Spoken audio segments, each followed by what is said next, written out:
ndagomba kubabwira ngo victoire yacu kuba mareki, victoire yacu kubitugwanya ntiva yuko dufise ibyo twakoze cyane, ariko victoire yacu iva yuko turiko turakora nk'ishengero turi hamwe tugahamagaza ubushobozi bw'Imana. Nkuko mu gihe ca Mose, ngo Mose yararushe atangura gukorora amaboko, ngo arushe nta matrepie yari ahari ngo bamwubakira amatrepie nka mikrofone zisutena amaboko yiwe.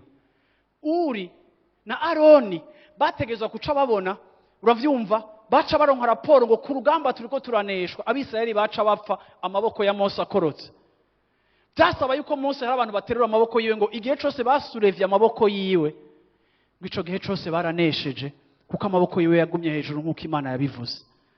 Ndarangije mvuga ngo Imana ni Imana y'amaprincipe, Imana ni Imana y'ingingo ngendegwako tugomba kubaha no kubamwo.